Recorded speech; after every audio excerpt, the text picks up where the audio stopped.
Nafisa melangkahkan kakinya menuju lantai atas untuk menemui Adnan dan sekarang, pikirannya sangat campur aduk. Semuanya terjadi secara tiba-tiba, dan dia juga tidak mengetahui inti dari permasalahan ini. Nafisa membuka pintu kamar yang tadi dibanting oleh Adnan, dan dia melihat Adnan sudah membaringkan tubuhnya di atas kasur dengan posisi membelakangi posisi pintu. Nafisa memutuskan buat mandi karena sebentar lagi akan masuk waktu maghrib. Dia butuh menenangkan dirinya terlebih dahulu sebelum bicara dengan Adnan. Percuma saja bicara sekarang kalau semuanya masih dihantui oleh kabut emosi. Tidak akan bisa mendapatkan penjelasan dan jalan keluarnya. Nafisa mandi dari ujung kepala sampai ujung kaki. Dia ingin menenangkan pikirannya yang sedang kacau. Selesai mandi, Nafisa menggunakan piyama panjangnya dan membungkus rambutnya menggunakan handuk kecil. Nafisa menghampiri kasur untuk membangunkan Adnan, walaupun Nafisa tahu sebenarnya Adnan tidak sedang tidur. "Mas, mandi dulu sana. Sebentar lagi masuk waktu maghrib," perintah Nafisa dengan lembut dan menggoyang pelan lengan Adnan. Adnan mengubah posisinya menjadi duduk dan langsung memeluk perut Nafisa. Adnan menangis. Nafisa bisa melihat dari punggung Adnan yang bergetar. Apa sebenarnya salah Mas sama Tari? Kenapa dia tega melakukan itu semua? Tanya Adnan dalam tangisnya dan Nafisa hanya diam saja karena dia tidak tahu masalahnya dan bingung harus beranggapan seperti apa. "Sudah, sekarang Mas mandi. Setelah itu kita sholat maghrib. Tenangin diri Mas dulu baru cerita sama aku," kata Nafisa dan mengusap kepala Adnan dengan lembut. Adnan menganggukkan kepalanya dan melepaskan pelukannya dari tubuh Nafisa. Setelah itu, Adnan turun dari atas kasur dan melangkahkan kakinya masuk ke dalam kamar mandi. Nafisa menyiapkan pakaian buat Adnan sholat, dan selanjutnya, dia mengeringkan rambut panjangnya menggunakan hair dryer. Rencananya Nafisa akan potong rambut sedikit karena gerah, apalagi kalau sedang hamil suhu tubuh perempuan ikut naik. Tidak lama, Adnan keluar dari dalam kamar mandi dengan handuk yang melilit pinggangnya. "Itu baju Mas sudah aku siapkan," kata Nafisa yang masih belum selesai mengeringkan rambutnya. Tanpa mengeluarkan suara, Adnan menuju kasur di mana pakaiannya diletakkan oleh Nafisa dan memakai pakaian itu tanpa protes. Setelah itu, Adnan dan Nafisa melaksanakan sholat maghrib bersama dan Nafisa melakukan kegiatannya setelah sholat maghrib, yaitu membaca Al-Quran. Tapi Adnan memilih keluar dari dalam kamar Nafisa. Nafisa membiarkan Adnan buat pergi. Mungkin Adnan butuh waktu sendiri untuk menenangkan dirinya dulu. Saat azan Isya berkumandang, Adnan kembali ke kamar Nafisa, dan Nafisa juga mengakhiri kegiatan mengajinya. Mereka berdua hanya diam saja. Kamar ini sangat sunyi dan hampa, karena tidak ada yang membuka suara dari mereka berdua. Selesai sholat Isya, Nafisa merapikan peralatan sholat yang mereka gunakan, dan Adnan mengganti pakaiannya menjadi pakaian santai. "Mau makan malam sekarang?" tanya Nafisa kepada Adnan yang sedang duduk di sisi kasur setelah mengganti pakaiannya. "Nanti dulu," jawab Adnan. "Kamu duduk sini," perintah Adnan dan menepuk sebelah kanannya yang kosong. Nafisa mengikuti perintah Adnan dengan duduk di samping Adnan. "Kenapa Mas?" tanya Nafisa. Adnan tidak menjawab pertanyaan dari Nafisa. Tapi dia mengambil HP-nya yang ada di atas nakas dan mengotak-ngatik HP-nya seperti mencari sesuatu. "Kenapa?" tanya Nafisa saat Adnan memberikan HP-nya kepada Nafisa. "Kamu tonton videonya," perintah Adnan dan Nafisa menerima HP yang diberikan oleh Adnan. Nafisa memiringkan HP-nya dan memplay video yang sudah dibuka oleh Adnan. Video itu mulai berjalan dan memperlihatkan dua perempuan yang sedang duduk di sebuah kafe. Pengambilan video itu secara diam-diam dan jarak yang lumayan dekat. Salah satu perempuan yang berada di meja itu adalah Lestari dan Nafisa menebak perempuan yang sedang bersama Lestari adalah teman Lestari yang juga menjadi model. Tapi Nafisa tidak tahu namanya. Nafisa memperhatikan video itu dan mendengarkan pembicaraan Lestari dengan teman sesama model juga. "Mau sampai kapan lo ngelakuin itu?" tanya teman Lestari. "Sampai gue mendapatkan ketenaran. Tinggal sedikit lagi gue bisa menjadi model yang terkenal."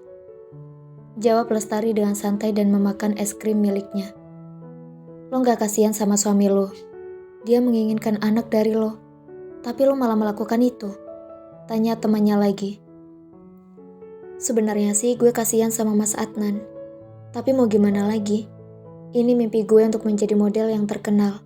Kalau perlu sampai gue internasional. Gue tidak mau hanya karena ingin memiliki anak, gue harus mengubur mimpi besar gue yang tinggal sedikit lagi akan gue gapai. Jawab Lestari dan meletakkan sendok yang dia pegang. Lo gak takut kalau tiba-tiba suami lo selingkuh di belakang lo? Tanya teman Lestari. Mas Adnan bukan orang yang seperti itu. Selama ini saja dia sangat sabar menghadapi gue. Bahkan dia tidak pernah menuntut gue buat hamil. Walaupun gue tahu di hati kecilnya menginginkan seorang anak. Jawab Lestari. Lagian Mas Adnan taunya gue tidak bisa hamil karena rahim gue yang lemah. Kata Lestari. Lo memang perempuan yang jahat, Lestari. Lo tega melakukan aborsi dan gugurin calon anak lo sendiri hanya karena karir. Kata teman Lestari dengan tawa kecilnya. Tapi lo tidak bisa menyembunyikan ini semua dalam waktu lama. Suami lo pasti akan mengetahui ini. Sambung teman Lestari. Selama lo tutup mulut maka Mas Adnan tidak akan mengetahuinya.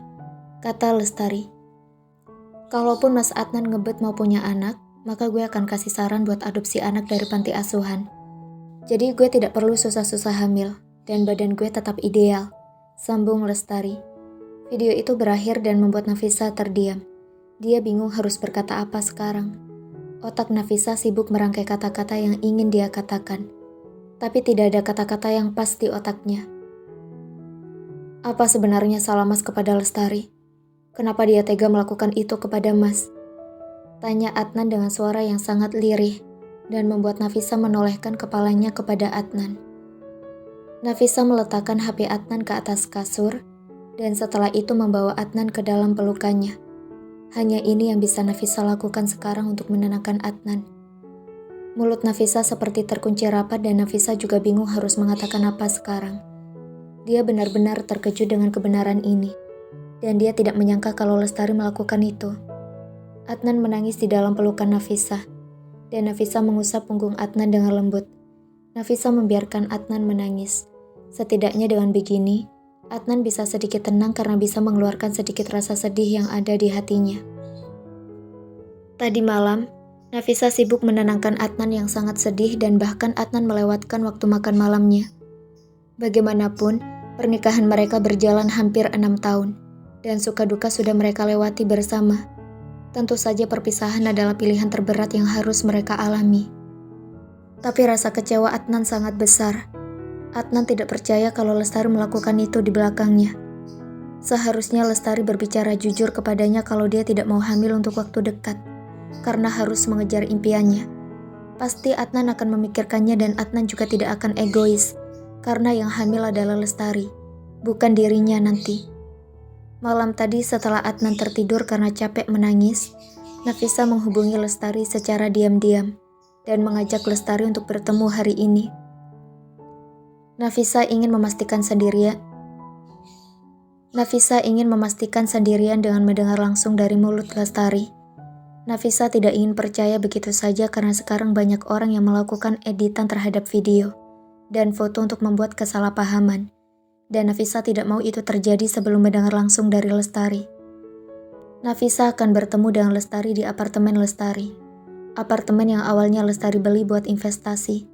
Tapi sekarang akan dia gunakan buat dirinya tinggal untuk sementara ini. Lestari berencana untuk pergi dari kota ini setelah dia dan Adnan resmi bercerai. Lestari sudah tidak mengharapkan maaf dan rujuk dengan Adnan. Lestari sadar kesalahan yang dia lakukan sangat besar. Dan tidak ada satu orang pun bisa memaafkan kesalahan yang dia buat. Tidak hanya 1, 2 kali, tapi sudah berulang kali Lestari melakukan kesalahan itu. Dan membuat dirinya pun menyesal telah melakukan itu. Nafisa akan berangkat jam 10 ke apartemen Lestari. Tapi Nafisa akan izin dengan Adnan kalau dia mau pergi ke kantor dan butik untuk mengurus pekerjaan. Adnan pun hari ini dia hanya ingin diam di rumahnya. Dia butuh menenangkan diri sendiri dan pikirannya yang sangat berantakan. Mas, aku pergi dulu ya.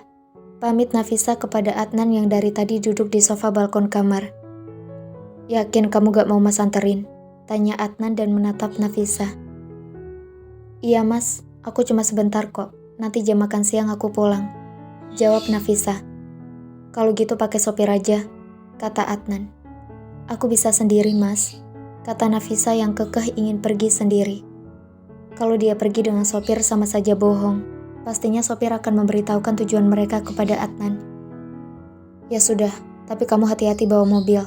Mas gak mau kamu sama anak kita kenapa-napa, pesan Adnan. Iya mas, kata Nafisa. Kalau gitu aku pergi dulu. Pamit Nafisa dan salim dengan Adnan. Assalamualaikum. Salam Nafisa. Waalaikumsalam. Jawab salam dari Adnan dan setelah itu Nafisa melangkahkan kakinya keluar dari dalam kamar mereka.